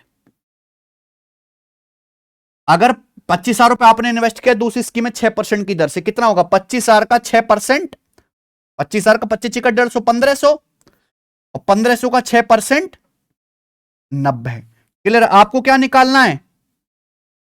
इनका 200 माइनस 1500, 2000 माइनस 1500, 500, 500 का दुगना 160 माइनस 90, 70 एकम, सीधा डिफरेंस नहीं आ गया क्या? कोई तकलीफ है? आपको ये तरीका पसंद नहीं, आप इनका सक्सेसिव निकाल लीजिए, उससे भी हो जाएगा। आगे आ जाओ, सवाल नंबर 25, रेलवे एनटीपीसी सीबीटी 2 का सवाल। 4 पेन और 5 नोटबुक का प्राइस कितना है? 130 रुपए। एक पेन का प्राइस 25% बढ़ जाता है, एक नोटबुक का 20% कम हो जाता है। ठीक है, तो 2 पेन और 4 नोटबुक की कीमत 82 रुपी हो जाती है। तो सवाल में क्या पूछा? एक पेन और 2 नोटबुक का ओरिजिनल प्राइस क्या है? सवाल में दिया कि 4 पेन और 5 नोटबुक कितने के? 130 रुपए के। एक पेन का प्राइस 25% बढ़ गया, एक नोटबुक का 20% कम हो गया। अब 2 पेन और 4 नोटबुक 82 रुपए के हैं। तो अब पूछ रहा है कि बताओ एक पेन 2 नोटबुक की ओरिजिनल प्राइस क्या थी? ऐसे सवाल तो पेन नोटबुक वाले बहुत करवाए हैं, बहुत करवाए। देखो ये सवाल कराया है, ये ज्यादा बेटर सवाल है जो एनटीपीसी 12th लेवल में आया था, ये करवाया है। देखो एएलपी के पेपर में भी आया था ऐसा सवाल है जी। ठीक है, मैंने आपको ऑप्शन टेक्निक भी बताई है, हर तरीके से समझाया है। अब आप ये सोचो, मान लो कि जैसे एक पेन x रुपए का है, एक नोटबुक, सवाल में बोला है 4 पेन यानी कि 4x प्लस 5y 130 के हैं। वैसे सवाल के ऑप्शन काफी दूर दूर हैं, पता है, 5-5 रुपए का फर्क है। ऐसे छोटे सवाल में इसको अप्रोक्स भी आप कर सकते हो। देखो एक चीज देखो, समझ में आ रहा है क्या पूछा है सचिन इसमें? एक पेन और, तो एक पेन कितने की है और 2 नोटबुक, ये तो पूछा है। और दिया क्या है? अगर 4 पेन से एक पेन बेचाना हो तो मैं क्या करूं? दोनों तरफ 4 से डिवाइड। अगर मैं दोनों तरफ 4 से डिवाइड करूं, 4x बटे 4 क्या आएगा? x। 5 बटे 4 क्या आएगा? और 130 बटे 4 क्या आएगा? है भी 32.5। कोई प्रॉब्लम? ठीक है ना। अब x प्लस 1.25 32.5 है। ठीक है भाई, x तो है ही सेम, प्लस 1.25 कितना है?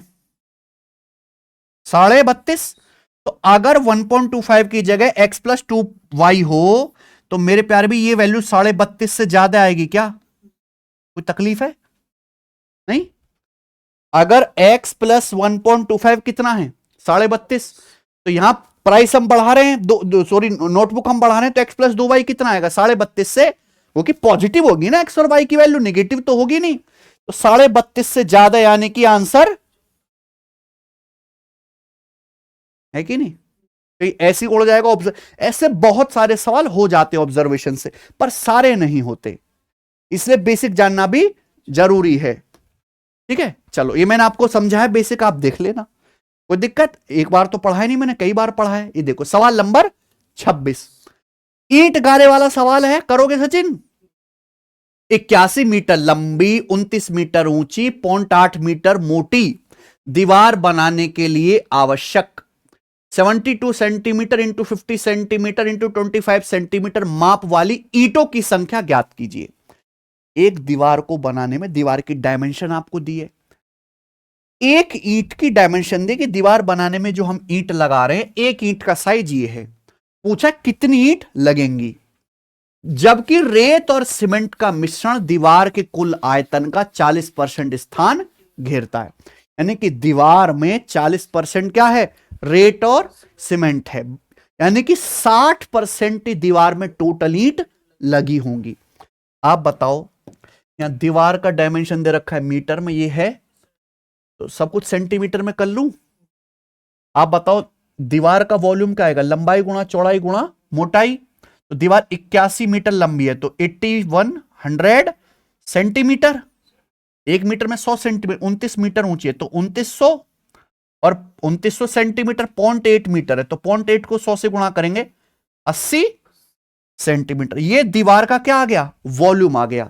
लेकिन 100% में से 40% तो रेत सीमेंट है, 100 में से 40% रेत सीमेंट है, तो बाकी का 60% ईंट का वॉल्यूम होगा। तो इस दीवार के टोटल वॉल्यूम का 60% यानी कि पॉइंट, ये दीवार का टोटल वॉल्यूम आ गया। दीवार में ईंटें जो लगी है उनका वॉल्यूम आ गया, टोटल ईंटों का वॉल्यूम। इसको डिवाइड कर दो एक ईंट के वॉल्यूम से, पता लग जाए कितनी ईंट लगेंगी। तो बटे 72 गुणा 50 गुणा 25। कम से कम इस लेवल के सवाल तो सारे आने चाहिए थी, है कि नहीं।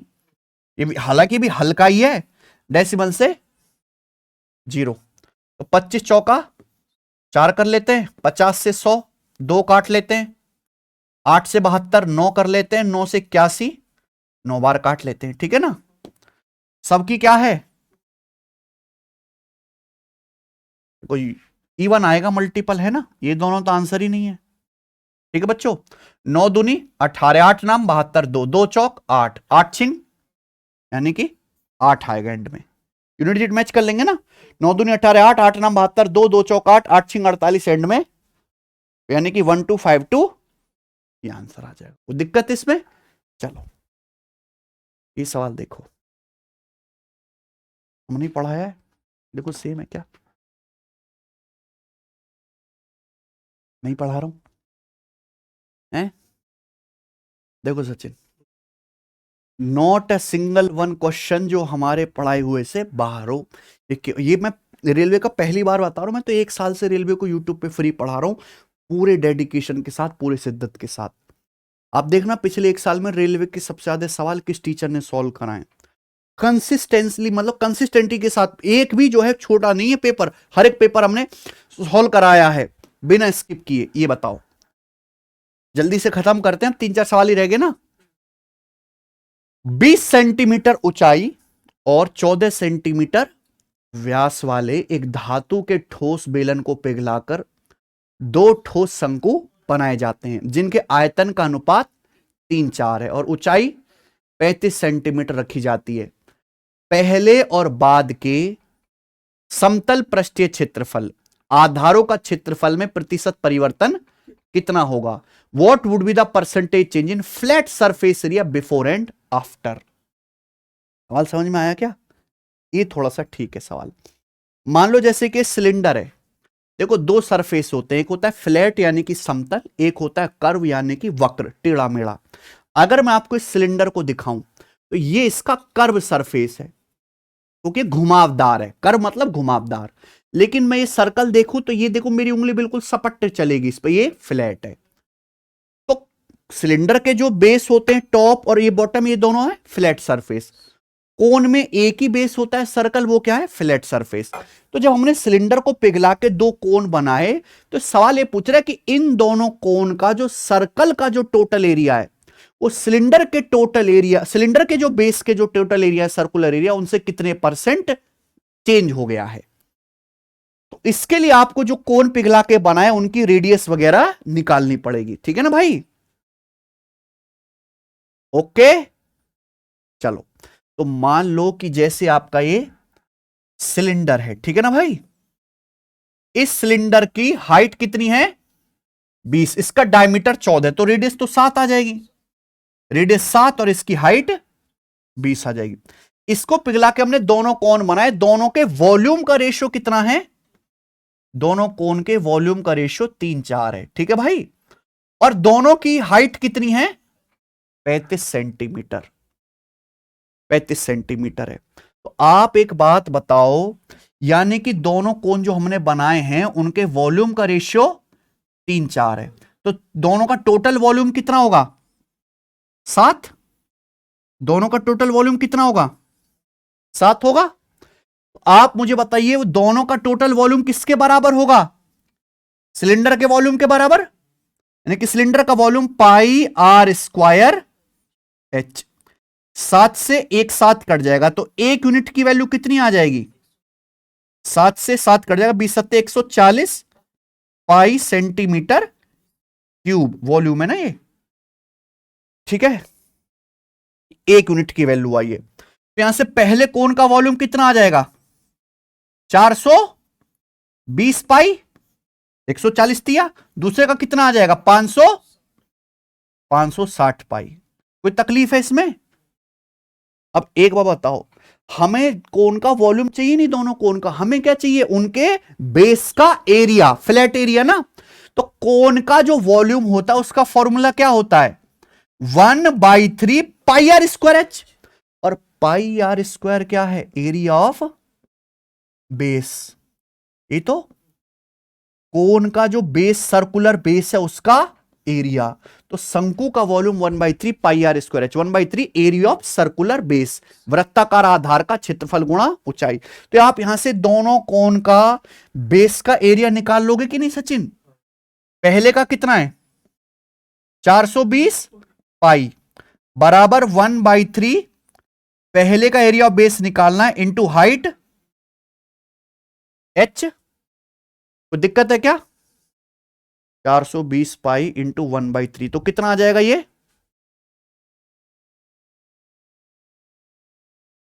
1/400। ये सही हो रहा है ना सब कुछ?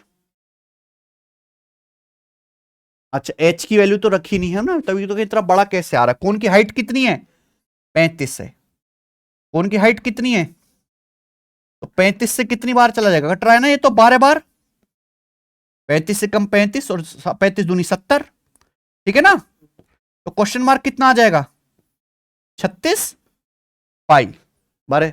ये पहले कोण जो हमारा फर्स्ट कोण है उसके बेस का एरिया आ गया, ठीक है ना बच्चों। तो दूसरे कोण के बेस का एरिया क्या आ जाएगा, 3:4 है। अगर वॉल्यूम का रेशियो 3:4 है, हाइट सेम है, तो एरिया का रेशियो भी यही होना चाहिए ना। वॉल्यूम क्या होता है 1/3 area of base into height, height दोनों की सेम है, तो जिस रेशियो में वॉल्यूम होगा बेस का एरिया भी उसी रेशियो में होगा। अगर 36 पाई है, 3 की वैल्यू 36 पाई है, तो 4 की वैल्यू 48 पाई। ये दोनों कोण का आप बराबर करके भी निकाल सकते हो, दोनों का क्या आ गया भैया, दोनों कोण के बेस का एरिया आ गया। अब आपसे पूछा एरिया में कितना चेंज आया, जो हमारा ये सिलेंडर है, सिलेंडर का बेस क्या है, ये सर्कल, ये फ्लैट सरफेस है, ये इसका एरिया क्या आएगा पाई आर स्क्वायर। लेकिन सिलेंडर में क्या होते हैं, 2 सर्कुलर बेस होते हैं टॉप और बॉटम, तो टोटल फ्लैट एरिया क्या आएगा 2 से, और जो इनको पिघला के कोण बनाए, दोनों कोणों का टोटल फ्लैट एरिया कितना है 36 + 48 यानी कि 84 पाई। कोई तकलीफ? तो एरिया में कितना चेंज आया, क्या ले लेंगे रेशियो, तो पाई से पाई कैंसिल हो जाएगा, और 7 से ये 49 दूनी 98, 14 से काटते हैं भाई, 49 दूनी 98, 14 से कटेगा, 14 7 98, 14 6 84, यानी कि 7 से तो कितना कम हो गया 1/7 का मतलब 14:2/7% डिक्रीज हो गया। चौथा ऑप्शन सही है, ठीक है भाई, कोई डाउट तो नहीं इसमें? आसान सा सवाल है कि नहीं?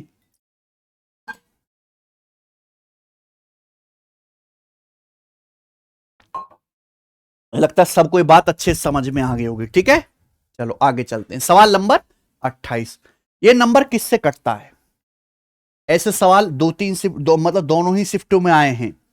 एक नंबर दे दिया किससे कटता है, तो एक से चेक करना पड़ेगा, 117, 99, 102 और 108। सबसे पहले तो चेक करते हैं कि ये नंबर 9 से कट रहा है क्या, तो इसका डिटेल सब निकालो, 9 9 6 3 9 1 8, यानी कि नंबर 9 से डिवाइड हो रहा है। तो यानी कि मेरे भाई ये तीनों में से आंसर हो सकता है, एक ये चौथा तो नहीं होगा, ये 108 यानी कि 4 से कटने वाला, ये नंबर 4 से कटता ही नहीं, एंड में क्या आ रहा है 38। जब ये नंबर 4 से ही नहीं कट रहा तो 108 से कैसे कट जाएगा, 27 चौका 108 होता है। ये बचा 117 यानी कि 9 × 13 और 99 मतलब 9 × 11। तो चेक कर लेते हैं नंबर 11 से कटता है ना, 11 से चेक कर लेंगे, 13 से चेक कर लेंगे, आंसर आ जाएगा। ऐसे ही चेक करना पड़ेगा भाई, 6 9 15 3 9 1 10 8 18 18 का डिफरेंस, यानी कि नंबर 11 से भी, तो 9 और 11 दोनों से कट रहा है तो 99 से। पहले इजी वो चेक करा करो जो चेक करना आसान है, ठीक है ना, डिविजिबिलिटी उसकी चेक करो। आगे चलेंगे, सवाल नंबर है आपके सामने यहां पर 29। बताइए क्या आंसर है इस सवाल का, फटाफट जी। 7 की पावर 8 इंटू 11 की पावर 8 गुणा 13 की पावर -8 का सरलीकृत मान ज्ञात कीजिए। इसको फटाफट से सरल करके रख दीजिए भाई, सबकी पावर सेम है -8। तो देखिए 7 गुणा 11 गुणा 13 पूरी दुनिया जानते है, 7 गुणा 11 गुणा 13 स्पेशल नंबर है 1001। तो 1001 की पावर -8 ये आ गया, पावर माइनस से बटे में ले आएंगे तो 1/1001 की पावर 8। इससे आसान सवाल कोई हो सकता है? रेलवे में बहुत सारे सवाल ऐसे पूछे गए हैं और मैंने आपको करवाए, ये देखिए मेरे भाई पहले ही। इतना इजी सवाल बिल्कुल शोभा नहीं देता रेलवे को CBT 2 में पूछना। सवाल नंबर हम 30 करेंगे। कोई आदमी 19 kilometre per our, 8 kilometre per our, 5 kilometre per our की स्पीड से सेम डिस्टेंस कवर करता है। क्या करता है? सेम डिस्टेंस कवर करता है। पूछा पूरी जर्नी के लिए उसकी एवरेज स्पीड क्या है। एवरेज स्पीड आपसे पूछिए। एवरेज स्पीड हमेशा अर्थमेटिक प्रोग्रेशन से कम ही आएगा। 19 और तेरे 32/3 10 से कम ही आएगा मेरे भाई। ये वाला आंसर तो है ही नहीं, ठीक है जी। देखो ये सवाल ना ऑप्शन से बड़ी अच्छे से हो सकता है। एवरेज स्पीड आपको कभी भी पूछा जाए वो हमेशा अर्थमेटिक प्रोग्रेशन से, वो अर्थमेटिक मीन से कम आती है। 19, 8 और 5 ये 3 संख्याएं, इनका अर्थमेटिक मीन क्या होगा? जोड़ के 3 से भाग करो। 19, 8, 27 और 5 32। 32/3 क्या आएगा मेरे भाई? लगभग 11 आएगा। तो 11 से कम आंसर आएगा, ये नहीं है। एवरेज स्पीड पूछा है, देखो मैक्सिमम स्पीड क्या गई है 19, मिनिमम स्पीड क्या गई है 5। तो जो भी आंसर आएगा 5 से तो बड़ा ही आएगा, यानी कि ये वाला आंसर भी नहीं होगा। और 5 से मेरे प्यारे भी काफी बड़ा होना चाहिए, क्योंकि यहां 19 तक भी स्पीड गई है, तो 5 के करीब ही है लगभग। तो आंसर क्या हो जाएगा? ये बेस्ट तरीका है करने का कि नहीं? बताओ। हवा में उड़ाने की कोशिश करो मेरे भाई। और ये मैंने आपको बताया हुआ है कि इसका प्रोसेस क्या है। सेम डिस्टेंस अगर हम जाते हैं डिफरेंट स्पीड से तो कैसे हम लोग एवरेज स्पीड निकालेंगे, आप पढ़ने वाले होने चाहिए। एवरेज स्पीड का मैंने पूरा लेक्चर डाला हुआ है, ठीक है। तो इसी के साथ ये खत्म होता है। ये सवाल नंबर 31 है, आखिरी सवाल। आखिरी सवाल है मेरे भाई। चलो आपको होमवर्क दे दूं? नहीं, मैं करवा ही देता हूं। बताओ, इस सवाल को करने की कोशिश करो जरा। Find the weighted average of the number 17, 12, 23, 45 and 301। आपको ये संख्याएं दी है, इनका वेटेड एवरेज बताना है यूजिंग द रेस्पेक्टिव वेट्स 29, 87, 15, 26, 18। क्या आपको सवाल पढ़ के समझ में आ रहा है कि सवाल है क्या? सचिन तुम्हें आ रहा है? Find the weighted average of numbers. ये कुछ संख्याएं दी, इनका क्या बताना है? Weighted average using the respective weight. ये संख्याओं के क्या है? वेट है, हिंदी में भारांक है ना? भारांक, आप समझ पा रहे हैं? इन संख्याओं का वेटेड एवरेज बताना है। ये वेट्स हैं। वेट मतलब संख्या 17 को 29 बार लिखा जाए। 29 बार वजन आ गया 17 में, यानी कि फ्रीक्वेंसी है एक तरीके से। 12 को 87 बार लिखा जाए, 23 को 15 बार लिखा जाए, 45 को 26 बार लिखा जाए, 301 को 18 बार लिखा जाए। तो मेरे भाई जो डेटा सेट बनेगा उसका एवरेज आपको बताना है, उसको को कहा जाएगा वेटेड एवरेज। तो this is what? Frequency. This is numbers, these are numbers. तो यहां पे जो वेटेड एवरेज होगा बच्चों, वो होगा सभी आंकड़ों का योग, यानी कि इनकी गुणा सिग्मा एफ एक्स बटे डाटा को कितनी बार जो है sigma F. This is the concept. तो यहां सवाल में कुछ दम नहीं है, बस लिखा बहुत बढ़िया तरीके से है। तो यहां 17 को लिखा है 29 बार, तो 17 गुणा 29। देखो मैं ऐसा डिटेल में क्यों लिख रहा हूं कि मैं तो इसको इतनी बड़ी गुणा तो हम नहीं करेंगे पेपर में, कुछ और देखेंगे। 17 गुणा 29 प्लस 12 गुणा 87, ठीक है। 23 को 15 बार लिखा, 23 गुणा 15, उसके बाद 45 गुणा 26 और 301 को 18 बार। ये क्या है? सभी डेटा का सम आ गया, ठीक है बच्चे, upon total frequency. Total frequency यानी कि 29 प्लस 87 प्लस 15, ये वेट्स हो गए सभी संख्याओं के, प्लस 26 प्लस 18, ये आ गया। कोई दिक्कत? या तो आप इसकी गुणा करके कर लो कैलकुलेशन, ठीक है भाई, या फिर सचिन बताओ क्या कर लें इसमें,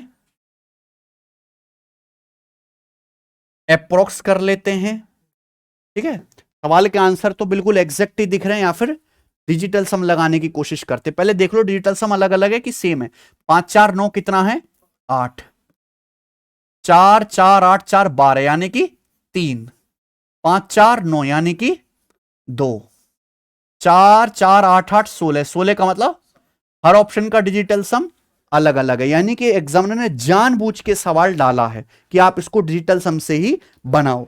बेहतरीन सवाल है मेरे भाई, ठीक है जी। इसका निकालेंगे, 17 का 8, 29 का 2, 9 कट जाएगा, 17 का 8, 29 का 2, तो 8 दूनी 16 का मतलब 7। 87 में भी 3 है, 12 में भी 3 है, तो 3 तिया हो जाएगा, 2 और 3 5, 1 और 5 6, 5 की 6 में गुणा करेंगे 30, 30 का मतलब 3 डिजिटल सम हो गया। 45 में 9 आता है, 18 में 9 आता है, 9 से गुणा हो रहे तो डिजिटल सम 0, तो ये ऊपर आ गया डिजिटल सम, नीचे क्या आएगा? 18 हट जाएगा, 29 का 2, 8 7 15 का, ठीक है, 1 और 5 6, 6 और 2 8, तो 6 6 12 और 8 20 और 2 22 के, और डिजिटल सम 4, तो आ गया 10 बटे यानी कि 2.5 यानी कि 7, यानी कि जो भी आंसर आएगा उसका डिजिटल सम कौन सा ऑप्शन है बताओ। कोई काटने वाला नहीं है इस सवाल को। कैसा है सचिन सवाल? ठीक है जी, ये एक सवाल ठीक था। हालांकि ऐसे सवाल भी मैंने पहले करवाए हुए हैं, देखो ये ना, लेकिन वो थोड़ा हल्का डेटा था, पर अगर ये पढ़ के गए होते तो आप तो ये सवाल कर लेते, इतना कंफर्म है, ठीक है। इसी के साथ रेलवे एनटीपीसी सीबीटी 2 के बेस्ट 30 सवालों का कार्यक्रम समाप्त होता है। मैंने आपको मैच करवा दिया, जितने भी बढ़िया सवाल थे सारे करा दिए, जो रिपीटेड सवाल है वो मैंने उसमें से एक एक करवा दिया। आपको ये क्लास कैसी लगी मुझे कमेंट में जरूर बताइएगा, ठीक है। कौन सा सवाल आपको सबसे बढ़िया लगा वो भी बताना। और मेरे भाई ये जो हम मेहनत करते हैं है ना, पिछले 2 साल से मैं रेलवे का हर एक पेपर सॉल्व करवा रहा हूँ, एएलपी से लेके ये एनटीपीसी सीबीटी 2 तक हम आ गए। तो ये डेडिकेशन जो आप हमारा देखते हो उसका जो आपको बेनिफिट होता है मुझे कमेंट करके जरूर बताना। बहुत से बच्चे हमारे एनटीपीसी के जितने मैंने मॉक टेस्ट कराए, जितने एग्जाम पेपर मैंने सॉल्व कराए, जितने मैंने जो आपका पेपर हुआ था रेलवे का आंसर की जो आई थी उसमें से बेस्ट सवाल सॉल्व कराए, वो वीडियोस को देख के गए थे और पेपर में फायदा हुआ था। वो बच्चे भी इस वीडियो के नीचे कमेंट करके बताओ, ठीक है बच्चों। चलो इतना ही छोड़ते हैं, बाद में हमारी मुलाकात होगी। धन्यवाद, बाय।